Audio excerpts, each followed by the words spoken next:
Hola muchachos, ¿cómo están? Bienvenidos al curso de geometría. Esta vez vamos a ver poliedros, ¿correcto? Estamos entrando entonces al capítulo de sólidos geométricos. Los poliedros están formados, si tú te fijas, ¿no? Por polígonos, figuras poligonales.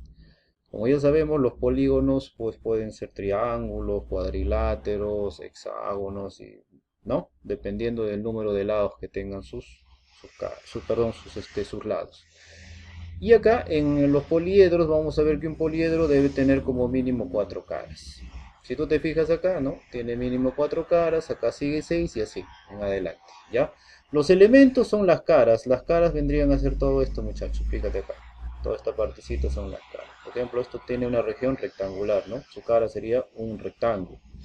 Luego tenemos las aristas vendrían a ser esta parte de acá, que estoy subrayando, ¿ya?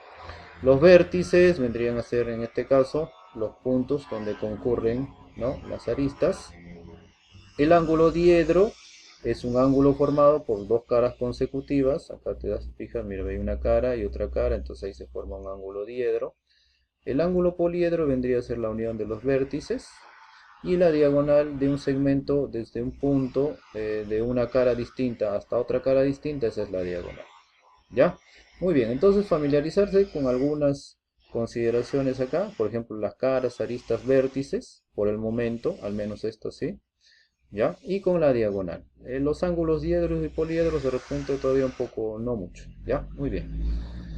Vamos entonces aquí ahora a ver la clasificación. Tenemos poliedros irregulares y regulares. Se dice que son irregulares cuando son desiguales. Si tú te fijas en esta figura, mira, ve, no tienen las mismas caras, ¿sí o no? Tienen acá, por ejemplo, un cuadrilátero, un triángulo, acá también un cuadrado, y así. Sus caras son distintas. Mientras que en los regulares, sí, todas sus regiones son regulares o congruentes, son iguales. Por ejemplo, un tetraedro, ahí está, ¿no? Todas sus caritas, ¿ves? Todos son triangulares. Un cubo, todas sus caras son cuadrangulares, y así sucesivamente. ¿Ya? Vamos a familiarizarnos de acá con los poliedros regulares con dos, que vendría a ser el hexaedro regular o también cubo, así se le llama, ¿ya? O sea, si te dicen hexaedro regular, allá, ese es cubo, pocas palabras. Como ustedes saben, un cubo está limitado por 6 regiones cuadradas. Mira, ve, si yo lo descompongo, me voy a dar cuenta que el cubo va a tener 6 regiones cuadradas. Uno, 2, 3, 4, 5, 6. O sea, va a estar formado por varios cuadrados. Ahí está. Ya, eso hay que resaltarlo. ¿Correcto? Muy bien. Ahora hay que nosotros sí familiarizarnos con el volumen. El volumen de un cubo vendría a ser A al cubo, pero A, ¿qué cosa es? Es un lado del cuadrado. Es decir, si yo sé un lado del cuadrado, ya sé el volumen de ese cubo. Simplemente lo elevo al cubo nada más. ¿Ya? Luego tenemos la diagonal menor y el área total. Entonces hay que familiarizarnos con el volumen nada más por esta vez. ¿Ya? Ahora, en los paralelepípedos rectangulares o rectoedro, así también se lo llama, eh, si tú te das cuenta, sus caras son rectangulares, ¿no? Son rectángulos. Acá está, mira. Rectángulo, rectángulo, rectángulo. Ahí están todos sus caritas. ¿Ya? Su volumen vendría a ser la multiplicación del largo, del ancho y de la altura. ¿Ya?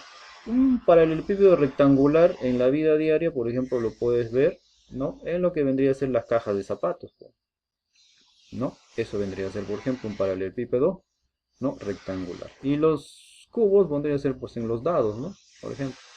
Ya, entonces aquí hay que familiarizarnos, perdón, con el volumen, que vendría a ser la multiplicación de largo, ancho y alto, y el área lateral, que vendría a ser 2 multiplicado por A más B, que vendría a ser largo y ancho, y multiplicado por la altura.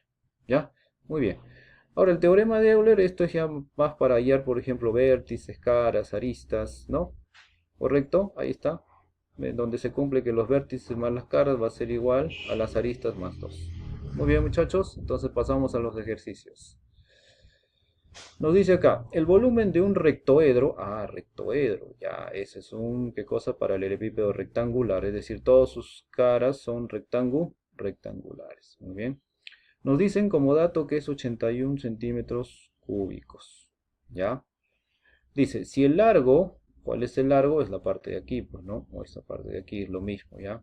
Largo, el ancho, si el largo es el triple del ancho, ya, ahí está el largo. el ancho es aquí, ¿no? Ahí está. Y entonces yo le pongo al ancho X, el largo, como dice que es el triple, será 3X, pues, ¿no? Y el ancho es igual a la altura, o sea, si el ancho es X, la altura también debe ser X. Según esto, los datos del ejercicio. Muy bien. Entonces, ya tengo altura, tengo ancho y tengo largo.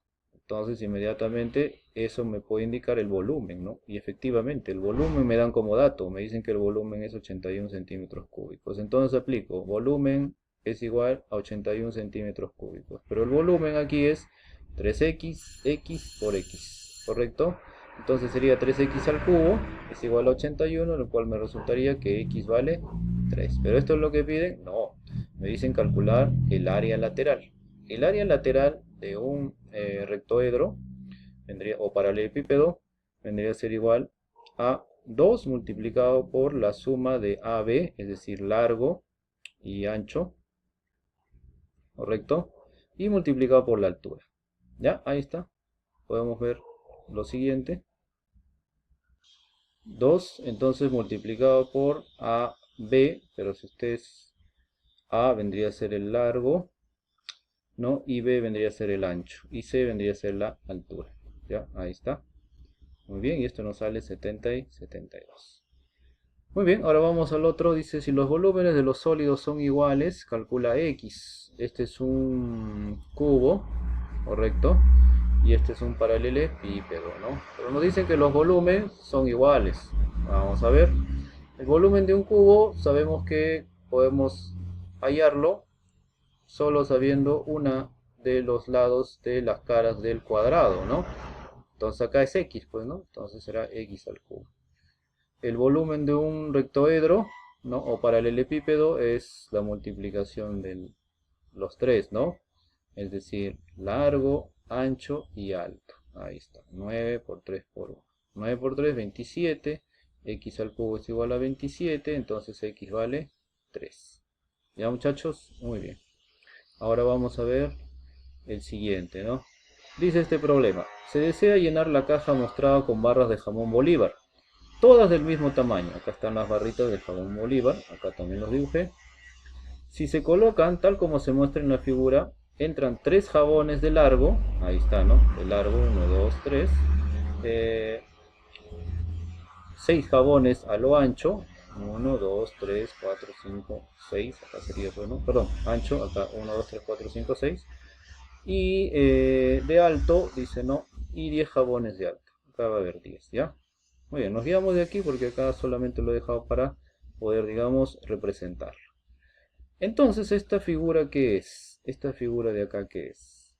Este es un paralelepípedo, pues, ¿no? Claro. Solamente que está invertido, ¿no? Es decir, fíjate acá, mira, ¿ve? Ahí tenemos, ahora vamos a ponerlo, esto de acá, vamos a ponerlo de, como se dice, ¿no? De cabeza, entonces, pues está invertido. Muy bien. Entonces, inmediatamente hacemos lo siguiente. Entonces indicamos tal como nos dice, ¿no? El ejercicio. Nos dicen que de largo va a entrar 3 jaboncitos, del ancho van a entrar 6 y de alto van a entrar 10. Es decir, todos estos jabones que ustedes están viendo acá, ya van a ser, digamos, ¿no? Apilados dentro de esta caja. ¿Y qué es la caja en sí? ¿Qué nos está diciendo en pocas palabras el ejercicio? Que toda esta caja en sí vendría a tener un volumen. Claro, entonces estos jaboncitos van a ocupar toda la parte del volumen ¿de qué? De nuestro sólido geométrico. ¿Ya? Es decir, reitero, en pocas palabras lo que te está pidiendo es haya el volumen de la caja, ¿no? Entonces yo voy a saber cuántos jabones pueden entrar ahí, ¿correcto? Y eso es justamente lo que nos dice. Entonces, como ya sabemos, vamos a hallar pues el volumen, ¿no? De ahí. Entonces piden acá el volumen, ¿correcto? El volumen entonces vendría a ser largo, ancho y alto. Ahí está, y eso me saldría 180 centímetros cúbicos, ¿no? Y en este caso, pues, como sabemos, como nos está diciendo, ¿no? Que cuántos jabones como máximo pueden entrar, es decir, todos estos jabones tienen que ocupar, ¿qué cosa? Todo este volumen de aquí, pues, ¿no? Entonces, rápidamente nosotros decimos que pueden entrar, pues, la cantidad de volumen que tiene este sólido, ¿no? Y su cantidad de volumen es 180. Pero en este caso sería, pues, entrarían 180 jabones, ¿no? Muy bien. Ya chicos, entonces esta es la manera de poder, por ejemplo, realizar este tipo de problemas cuando nos indican acopilar, ¿no? O sea, en pocas palabras nos está diciendo pues que vamos a hallar el volumen, ¿no? El volumen de este sólido. ¿Ya? Listo, muchachos.